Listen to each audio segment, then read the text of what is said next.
we're dealing with people who've gone through a pretty traumatic journey to get here. So we're providing support service to people, and NGOs have a particular experience and expertise in providing support services to people who've come through trauma. So I can't see any objection coming from the department to an NGO being involved in operating a reception centre or an accommodation centre, or working on a daily basis with people in an accommodation centre. I just don't see any objection there whatsoever. No, not in my experience has an NGO directly bid to run an accommodation centre, but we are aware of numerous NGOs who work with contractors on the ground in each of our accommodation centres, and they provide support services to the residents and link in very closely with the management in the centre to provide those services. So while they're not running them, they're de facto on the ground on a daily basis.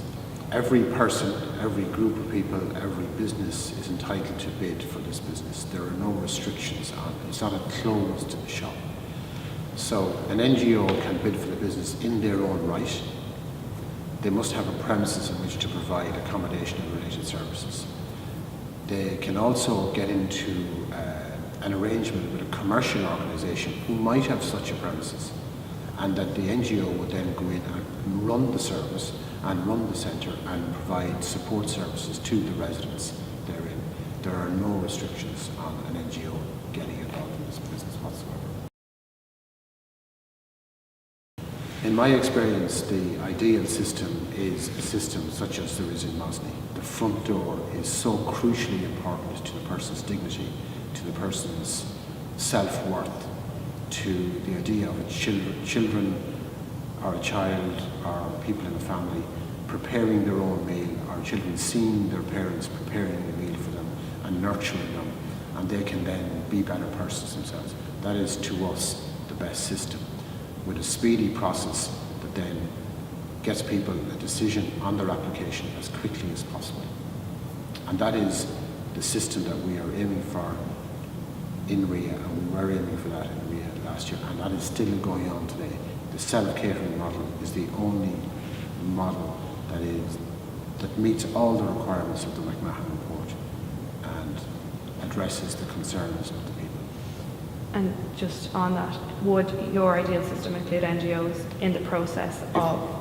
It would include NGOs in the delivery of service, because as I said earlier, NGOs have a particular skill set in providing support and assistance to people who've gone through a traumatic time, whatever about their application for asylum.